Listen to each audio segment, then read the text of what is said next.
Today's story is Little Red Riding Hood, and this story starts like all do. Once upon a time, in a cabin just on the edge of town, lived a young girl named Little Red Riding Hood. One day her mother asked her to deliver a basket of goodies to her grandmother.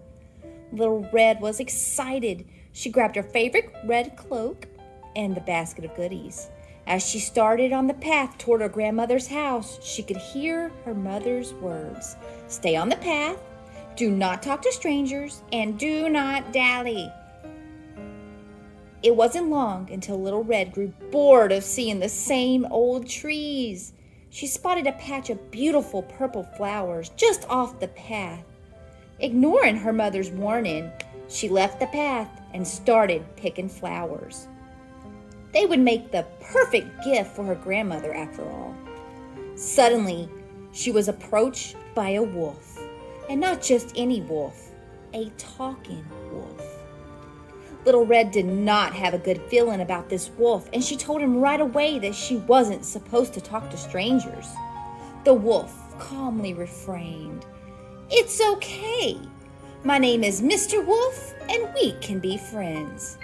Little Red firmly said that she had to get to her grandmother's house. Mr. Wolf smiled and said, "But of course, do not let me keep you." Little Red got back on the path and hastily went toward her grandmother's house. The wolf, on the other hand, took a shortcut. It wasn't long before the wolf came upon a small cabin in the woods. He went up to the door and knocked.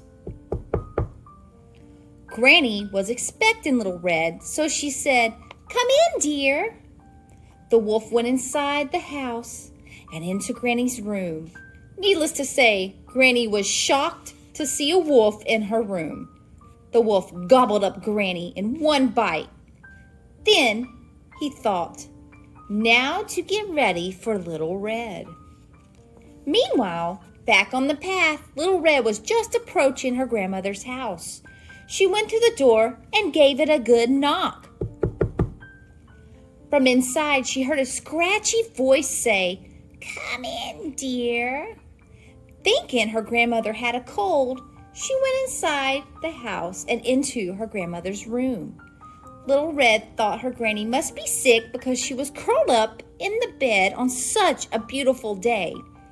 As she got closer, she noticed her grandmother looked a bit strange.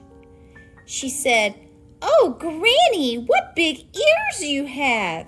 In which Granny replied, "All the better to hear you with, my dear."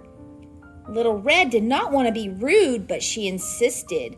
"Why, Granny, what big eyes you have!"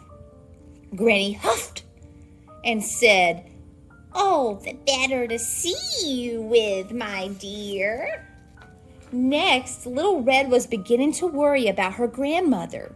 She swallowed and said, "Oh, Granny, what sharp teeth you have." Her granny gave the biggest, toothiest grin and growled, "All the better to eat you with." It was at this point Little Red knew that was not her grandmother. She gave a shriek of surprise and ran out the door. The wolf followed her. Little Red gave one final scream of help as she backed away from the ravenous beast. Not far away, a woodsman heard her cries for help and sprinted towards the cabin. The woodsman put himself in between Little Red and the wolf. Seeing the woodsman, the wolf let out a low growl and barked, "She's my dinner. I will gobble her up just like I did dear old Granny." The woodsman didn't say a word, but he knew what to do. He grabbed the wolf and in one swift motion squeezed his stomach. With a loud burp, Granny came flying out from inside the wolf.